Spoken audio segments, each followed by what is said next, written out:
I miss messing with the kids, which is crazy to say, okay? Big pause, but here, let me explain. I like your mom, you pussy. Man, that was rude, bro. I used to work at this juice shop, right? And it sounds like I'm saying juice shop, but yeah, I used to work at this juice shop and it fucking sucked.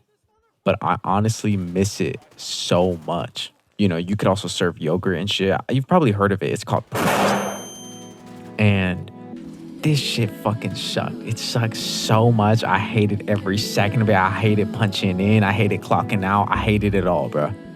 But I actually kind of miss it. I really do. And the reason sounds crazy as fuck, right? I miss working at this dead-end ass frozen yogurt fucking juice shop place because I miss messing with the kids, which is crazy to say, okay? Big pause, but here, let me explain.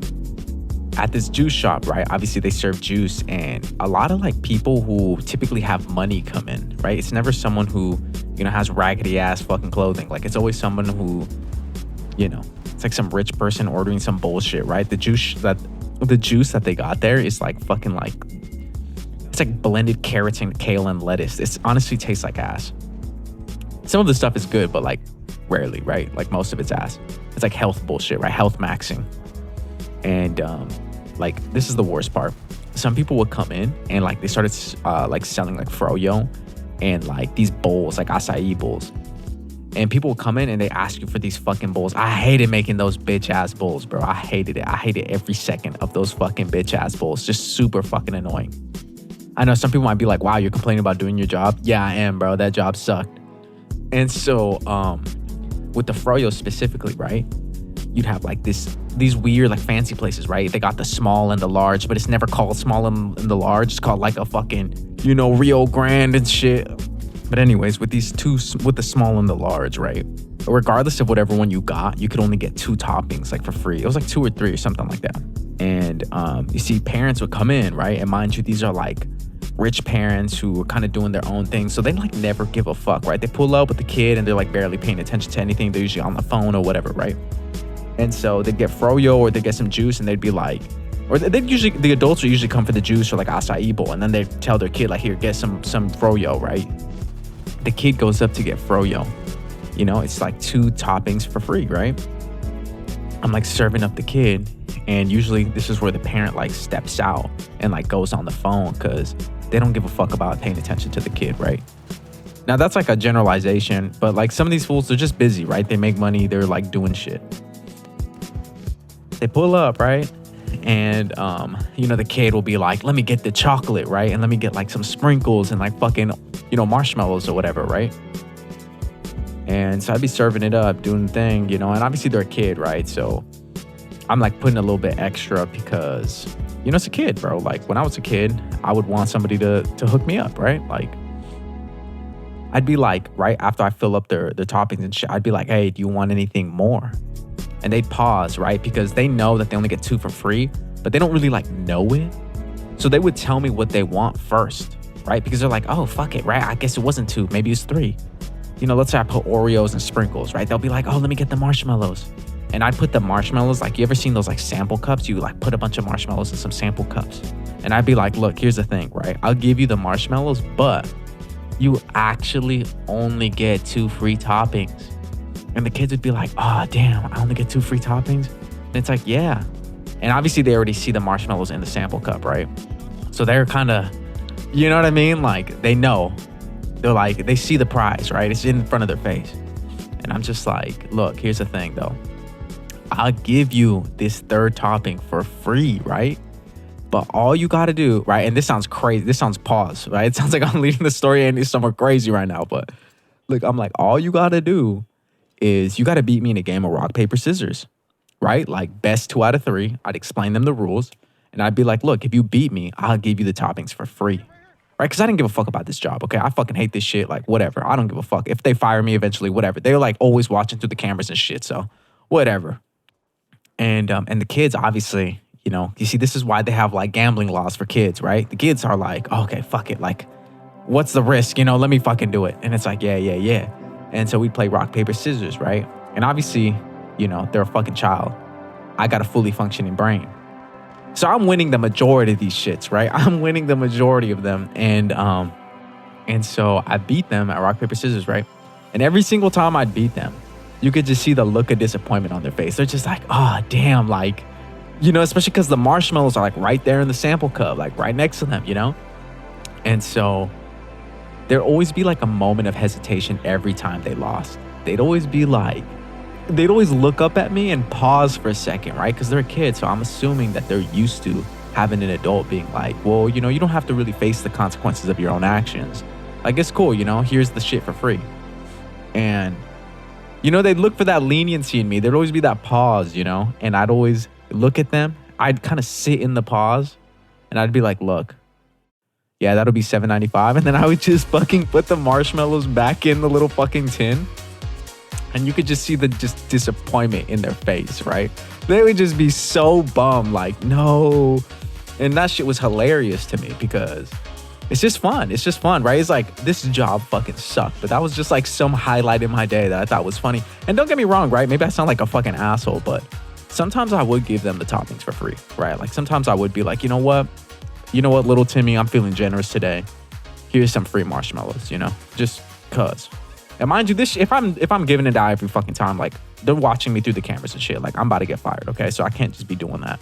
And sometimes they would win, and yeah, I would give it to them for free because that was the fucking deal. And this shit was fun, right? This shit was fun, you know. They would every time they lost, they always expected me to make an exception for them, you know. But that's not how the fucking world works. But the reason I also like doing this too, though, is because, you know, as a kid, you ever had moments like where there's some, I don't even know how spontaneity, right? There's like some magical charm to the world whenever something comes up as a surprise. And, you know, I don't know, some offering this thing for free just always made me remember as a kid when I got something for free. You know, it's like Halloween, like, oh, you just get free candy. Like I don't know how to explain it. Like I felt like doing this also made me feel like I'm giving back some of that charm, like to the world. You know what I mean? Obviously, it's just some stupid fucking game at this dead end ass, shitty ass job, right? But it just, I don't know. It just felt cool, you know? And mind you, yeah, you know, while like not giving the kids the toppings was funny as fuck, right? Just seeing their face, it just was always hilarious. At the same time, it was kind of a cool little way to keep things real with kids, right? I feel like a lot of people will always be fake as fuck with kids, right? Let's say problems are happening, they'll lie to the kid. You know, you lost this shit. Shit is hitting the fan. Like, I'm not giving you these fucking toppings. Like, I'm keeping it a buck with them. You know what I mean? And sometimes, you know, for me, specifically in my childhood, I wish sometimes people had kept it a buck with me. And so, you know, in a weird way, this was kind of like, yeah, it's funny for me. Yeah, I'm giving back some of that charm to the world that, you know, I think everyone experienced as a kid and enjoyed as a kid. But at the same time, I'm also keeping it real with kids in a way that a lot of people don't. And obviously, this whole fucking situation is just for me, right? These are the copes that make me feel comfortable with it, right? And the entirety of it all, when you combine it all together, for me personally, I miss the dead end job because of that. Because that game was also an escape for me, right? That game was a way for me to take back some control where I felt like I didn't have it in my own life, where I felt like, where the fuck is my pleasant surprise? Where the fuck is, you know, the world giving me some charm back? There was some charm to this job that I fucking hated, right? I'm making it sound like it was awesome, but the job fucking sucked, right? Especially at the moment in my life where I was. You know, I remember me and my coworkers, you know, I had these two girls I'd always work with. And they were cool, you know, but they had their own problems. And oftentimes, like, we would just talk about how much we fucking hated that place. How much we just wish we could hop in a spaceship and just fucking fly away. How much we could just get to the next place in our life and forget about that fucking place and never think about it again. We hated waking up, showing up. We hated it all, you know. And they would tell me about their own personal problems. And it would remind me of my own personal problems, you know. Hold up. You guys have been so bad. I gotta. They'd always talk to me about like their real life problems as well, and I would talk to them about my real life problems. And it was tough, right? Because some of their real life problems, it was never a comparison, it's almost like I'm just trying to hear what they're going through. And they would want to hear what I'm going through, but some of the shit they were going through, I was like, holy fucking shit, because mind you, they were a little bit older than me. And I'm old. Well, at the time, I felt like I was old. At the time, I was 24, right? I just remember being like, holy fuck. Like, for example, I was still trying to, like, I just got back to school. I was trying to transfer back, and they were telling me about, like, shit, like their student debt, right? We're talking about, like, tens of thousands of dollars in debt. Regrets that they had, right? Maybe they should have done this major or that major, or maybe they regret going to, like, one of them went to, like, this, like, an art school, right? I never accumulated, like, student debt or anything like that. I was fortunate enough to just have, like, pretty good financial aid and things like that, and I just didn't pay that much. And so when they're telling me all this debt, I'm like, holy fucking shit. Like, what if I go back to school and I go to university and I'm just like wherever university I transfer to, like, what if they just charge me out the ass and now I'm in the same situation that they're in, I'm looking at myself like, holy fucking shit, that could be me, right? I remember one of them was telling me how, like, they were low-key homeless. And I said low-key because I'm not saying, like, they're not, like, out on the sidewalk doing fent, you know what I mean? But they're like, they don't even really know where they're gonna sleep night to night. Like, they're just asking around and all this shit, and it was just tough, and that's what I mean, right? Like, being able to kind of do this shit, right? The rock, paper, scissors with the kids, it kind of kept it light. It kind of made things feel, I don't know how to explain it. It just restored some of that magic. And mind you, during this time, right, I didn't know about where my future was headed, right? I just knew at the time I didn't want to be there, but I was grinding and I was trying to do it for something more. And I don't know how to explain it. When you're in that state, it's almost like you have some vision of the grass being greener on some other side, right? And it just feels a little bit good because, there's hope. Really, that's what it's about, right? There's hope. And that's the thing that sucks, right? Not being there anymore. That's what I miss also, right? Not being there anymore kind of took away that grass being greener somewhere else, right? Now that I'm at the place where I wanted to be at when I worked there, I feel like, damn, like, maybe the thing that I really miss, the thing that really bothers me, the thing that I really think about is I miss the feeling that life was still unfolding for me. You know what I mean? I miss the feeling that effort, right, was going to get me somewhere. And sure, effort is still going to continue to net me things that matter, but effort right now, right, feels like it's almost stagnant, and certain things in my life right now aren't working out the way that I wanted. Certain illusions got broken, certain things that just crushed my fucking soul that didn't crush me yet then. And I wish I could go back. I wish I could be naive. I wish these things, these realizations maybe didn't happen. And then you know what the bitch of that is when I had just first dropped out long time ago, when I was 19. I was about to turn 20 when I dropped out. I'll never forget, right? My birthday's like, towards like, it's like in the middle of summerish, right? It was just such a hard thing for me. And I would think about all this fucking retarded shit after, like shit that just didn't matter, shit that nowadays I couldn't care less about. But in the moment, it felt like the world. And certain things that I didn't take advantage of during that time, I miss now. Things that I neglected because I was so focused on other bullshit, I miss now. And that's also my thing, right? Like, even right now, I find myself like missing working at this shitty ass job where I trick kids, where I'd fucking just make them gamble. It's tough because, yeah, I miss that. Yeah, I miss being hopeful, but maybe one day I'm gonna miss this where I'm at right now, where I've had delusions broken, right? Maybe, because at the time I didn't think I was gonna miss working there, right? I remember I had this one manager and we'd always make fun of this motherfucker because he'd always be like, fixing things up and he would like bend over to like grab something under the sink or some shit and his fucking ass crack was hanging out, you know what I'm saying? And it was just like, fucking, I hate this shit. But like I somehow miss that. And it's tough, right?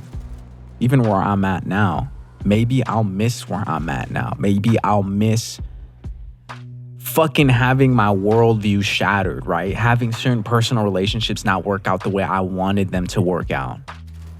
Having progress feel a little bit stagnated, you know what I mean? Like usually I felt like especially when I got back into school, I felt like I was moving the world, and now sure I'm moving the world, but like it doesn't, maybe it wasn't to the extent that I was doing it then. You know what I mean? Right now it feels a little bit slower, but it's not like I'm not doing anything. It's just a tougher chapter where there's a little bit less payout. It's quieter. And right now, it's more like I'm learning how to live without the promise that everything's gonna make sense. Now I'm trying to just learn how to navigate through shit that just doesn't make sense, through shit that didn't make sense. And maybe I just also miss that job because, yeah, sure, you know, making the kids gamble, that's funny, right? Seeing their faces when they lost, that's funny. But at the same time, like, I wish I could also just be in that same space where I didn't have to face disappointment or enjoyment, right? Success or failure. Like I could just be in this state of work in progress that didn't feel resolved yet. It's not resolved yet either way. There's no conclusion to it right now where I'm at. You know, I'm still in that progress, but I'm closer to the end. And yeah, I get a little bit of anxiety. Yeah, right now I feel like I'm making this last push to try to make things work. And maybe that's also why I felt a little bit control, you know, making the kids gamble, right? Because I'm kind of the one, like, being somebody. And I think that's just like maybe part of growing up. Sometimes things don't work out the way that you envisioned. It doesn't necessarily mean that they failed either, though. And so how do you manage that? How do you continue that when you're in those state of beings where it's not what you wanted, but it's not failure either? I'm gonna go eat some Indian street food and just fucking shit. Maybe I ate the Indian street food, but everything was okay, you know? Anyways, peace. Yo, he's low right on me. Yo, come on, man. We could have been friends, bro. That's crazy, bro. Oh, I heard him. He's hurt. God, don't worry. I got his ass. We could have been friends, Nice. bro. We could have been friends, man. Wait, do you have a res? Yeah. No, I mean, we're gonna diddle them right now. Are they dead? They're all dead? Yeah, they're all dead. They're all Down, dead. throw down. Dang, we could have been friends, bro. We could have been friends, bro. Could've been friends. Who made the call? Who made the call? Don't be a coward. Just tell us who made the call. Was it that guy over there? Look, we have a defib. If you snitch on your homie, we'll help you. Can you get me? Can you get me, please? Like, None of you guys want to snitch? Now you guys don't want to talk, huh? Wow. Yeah, it's kind of crazy, bro. I know. It's like just tell me what girls you like, bro, and I won't kill you. I like your mom, you pussy. Okay. Well, okay. Kill him. Man, that was rude. Kill him. bro. Yeah. Just kill him.